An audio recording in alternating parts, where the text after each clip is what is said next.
Okay, let's get rolling on this. Now, when I first looked at this GP38, I looked up to see if I could find a diagram on it. And I did find two different ones. One of them was a split frame, usual kind of way you'd see lifelike, and this is not that one. This is the older one from 1988. So, to take the shell off, there are some tab slots, and you carefully you can get them undone. And there's a weight on the inside, right there. Okay. And there's another one here that has the headlight in it. Alright, so let's take them out. Okay, then we are left with this. Now, here is the tricky part, huh? See them springs? We don't want to lose them. Substitution for that spring, I don't know if a ballpoint pen spring would work right there. It's probably a little bit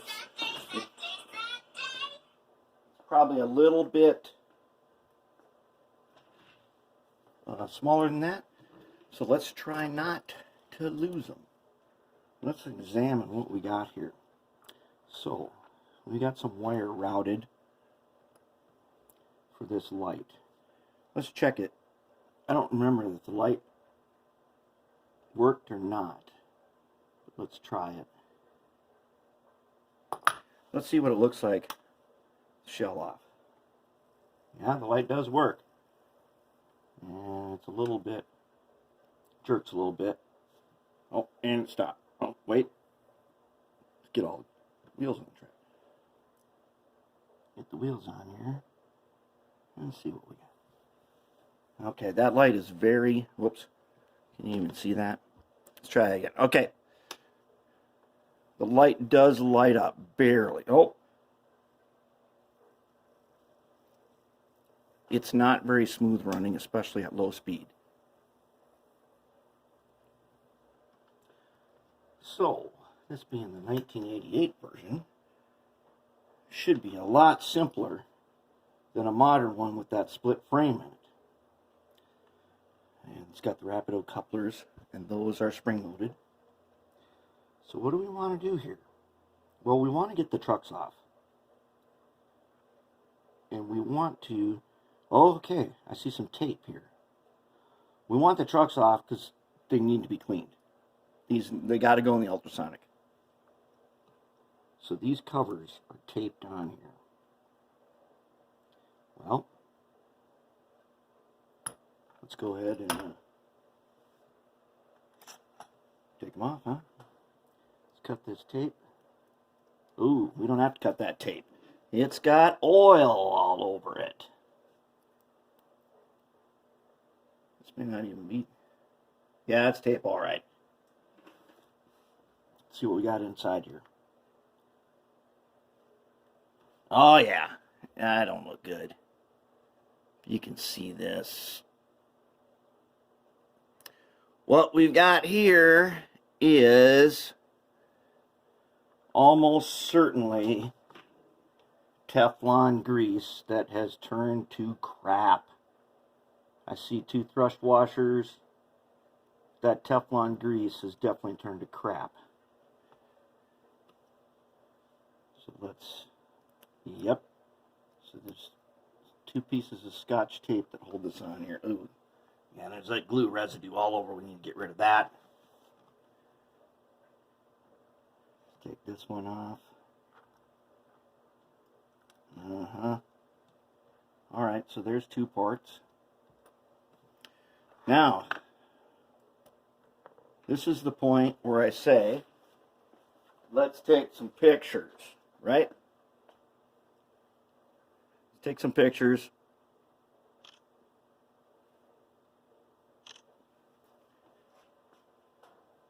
The diagram that I found for this is not particularly useful. There is an exploded parts diagram, but it doesn't have any like disassembly instructions. Now, I did notice that on the diagram for the split frame version, there's instructions on there how to make a DCC. This is not one of those. Although, if there's enough room under here, which, given the size of these weights here, I don't see any reason that this couldn't be DCC. It looks, to me, like it'd totally be possible to make this into a DCC locomotive. And I bet we can get this thing running really good, and that it would be worthwhile to do that conversion.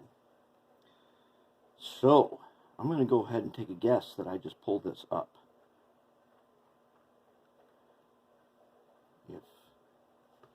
If I can. If I can pull this up. Yeah, that's in there good, isn't it?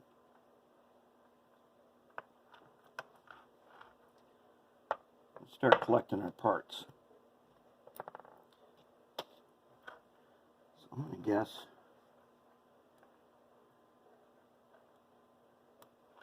last time I did one of these, it was one of those split frame ones.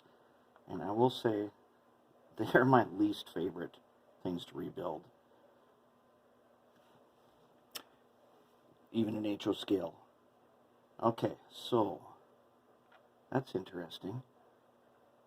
The spring is the drive shaft. That's very interesting. Oh. Okay, that's new to me. But like I said, I don't do a bunch of N-scale stuff. And I have, in the past, rebuilt N-scale locomotives for friends. But I have never seen that spring-loaded drive shaft. That's very interesting. Okay, so let's take a look here. Okay, so the trucks are on here with a pin that I bet just pushes out, right? Oh yeah, and I can see right now, I can see in there that this thing is full of Teflon grease, which I do not like Teflon grease. Okay, so that should take off a truck, right? Oh yeah. And we got wires on there. Ooh, that's going to be a tricky one. That is going to be tricky to unsolder those so that we can get this thing into the cleaner.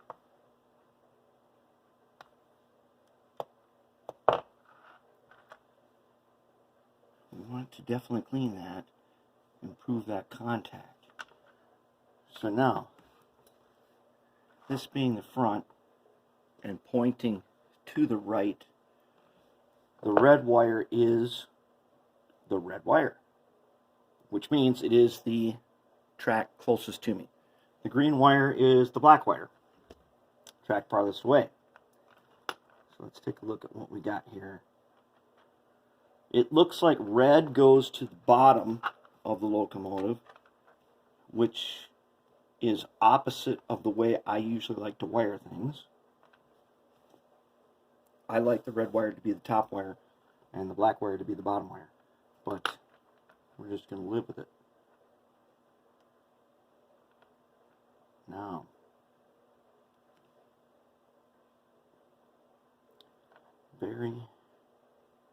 let's see if we can figure out a way to undo this wire easily.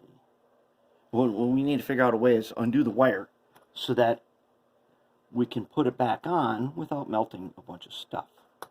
We don't want to be melting things.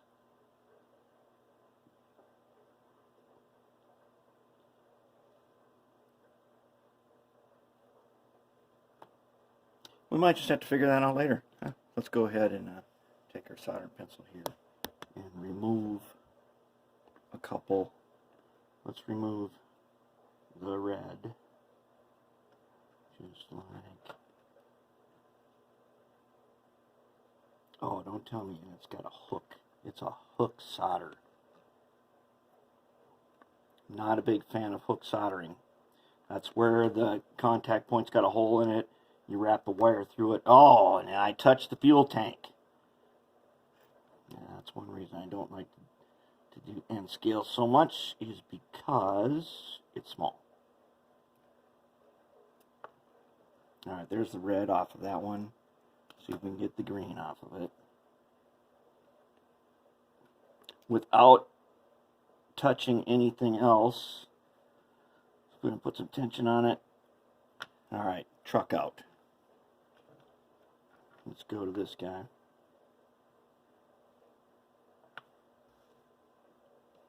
There's one gear. Idler gear. Okay, the two idlers. And they are caked full of old crappy Teflon.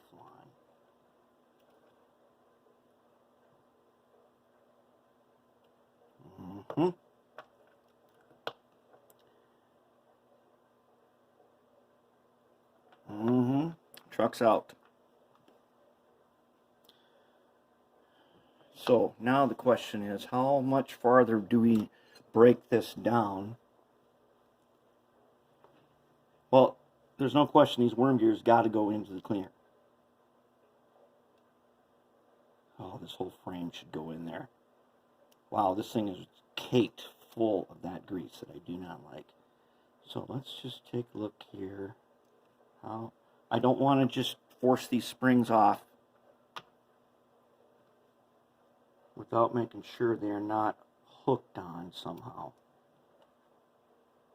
See if we can spot any type of hook.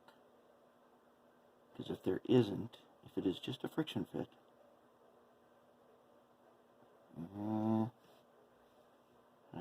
I see that I don't want to stretch them.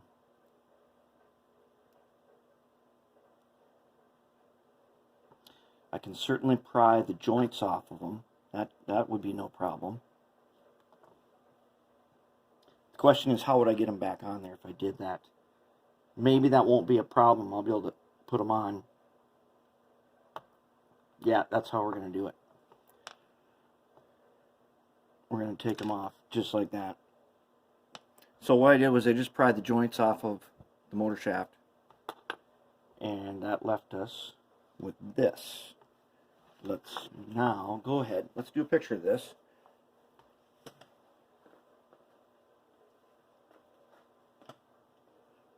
Let's get ourselves a picture so we know what we're dealing with.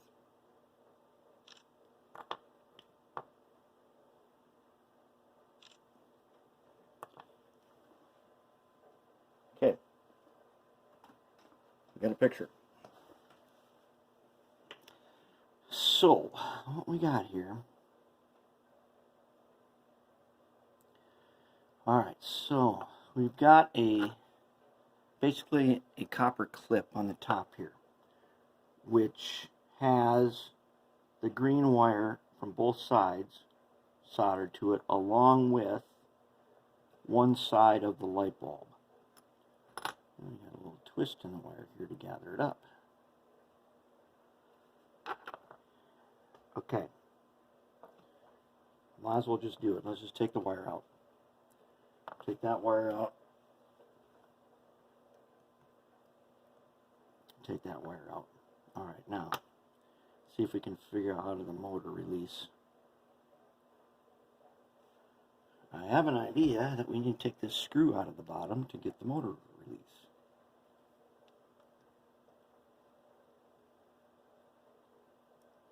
Yep, that definitely is releasing the motor. There's some kind of, maybe it's a Loctite or something. Alright, motor's out.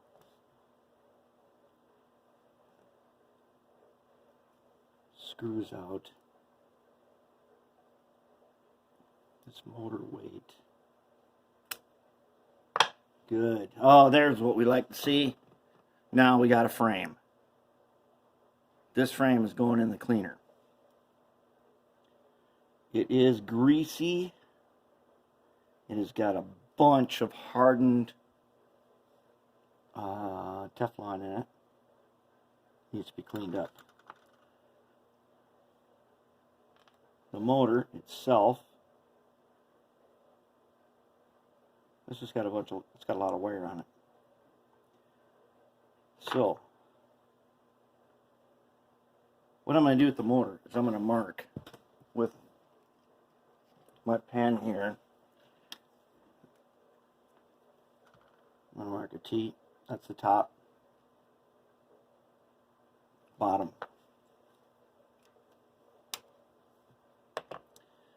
So, let's take one other look at it. Doesn't matter which way the motor sits. Yes, it does. The screw hole indicates how the motor goes in there. Otherwise, it looks like the frame is identical, except the screw hole is offset. So that way we can't screw it up and put the motor in backwards. And we marked it, so we don't want to put it in upside down either. One other clue of to not put the motor in backwards is you need this clip to be exposed where the light bulb is. And I'm going to have to say, let's just go ahead, get all this wiring off of here. We don't need it. It's doubtful we will recycle it.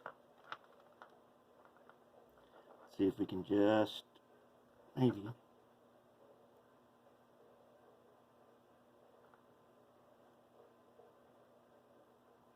That is a mighty big glob of solder onto a plastic part that I do not want to melt.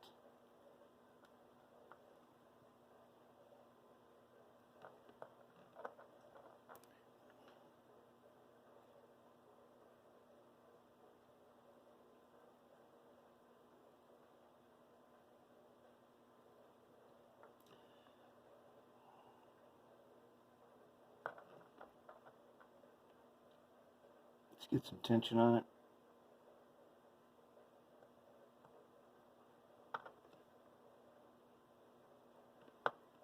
Let me guess, it's a hook. Hope not. There we go. Nice. Alright. Now, what do we got going on here? I'd say we could bend this up. Oh yeah, look at that. That is not a good solder joint right there.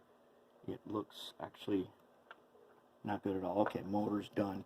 Wiring is out. This thing is disassembled. So let's have a look at these trucks. Okay, we can set the motor over here. What we will do to the motor is we will get some machine oil onto the bearings. That looks like all we really need to do with this.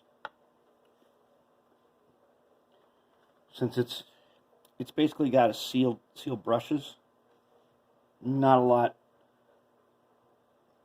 I could take this thing totally apart and take the core out and everything. But if it works, well, I'm going to test it. And if it tests fine without doing that, then we won't do it. So now, oh yeah. So we got these Rapido couplers.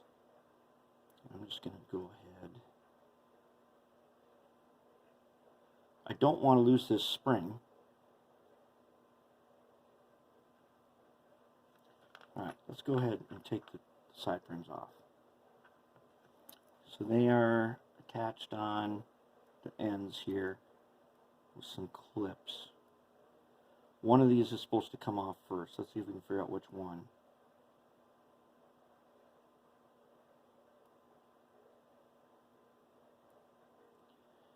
If you take the wrong one, oh yeah, there we go. Okay, so it comes up over the top. No problem. Now we're getting down to something we can work with. So up over the top.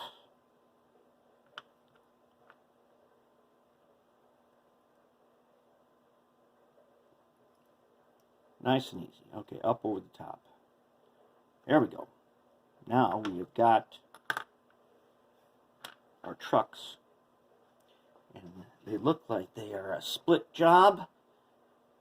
And I think they're just going to, yep, they're just going to separate.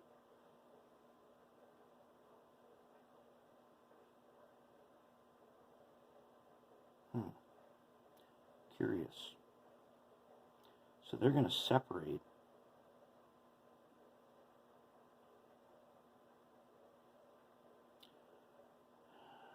All right. I don't know for sure. I'm going to guess I got to take a wheel off. Let's see which one it is, if we can tell. One of these two wheels probably just comes right off. Not necessarily. Huh. Those of you watching this who know exactly how to do this, you're going to laugh at me when I'm trying to figure it out here. I do not have an end scale gauge, so where I'm going to have to use to gauge these wheels, I'm going to have to use, one, I'm going to have to look up the standard, and then I'm going to have to use calipers. Ooh, and these got a plastic axle that I do not want to break off.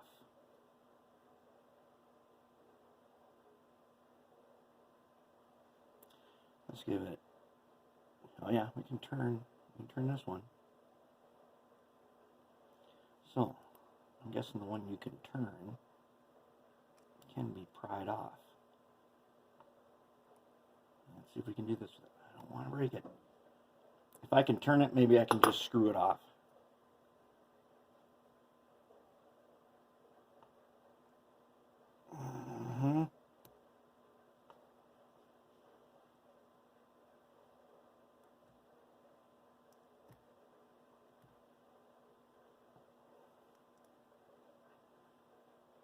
There we go. Wheel off. Now, okay, so that means this side, well, one of the sides, well, they're going to be opposite each other. All right. There we go. All right, so they're opposites, and we got our gears. All right, so the axle gears, I'm not pulling the other wheel off. I'm going to keep it in here. It'll be fine for what we got to do, which is clean this thing. Okay, so we got two intermediates. Let's get this guy. Now that we know,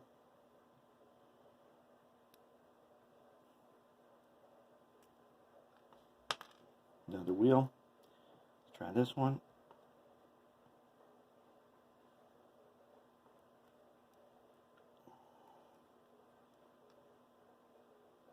Why am I not using a pliers? Because there's a plastic axle in here and I don't want to break it. Okay, we got our wheels off. We got our gears out. All the gears appear to be the same. There it is. Disassembled. And now it's going into the cleaner. And that is disassembling this thing down to parts.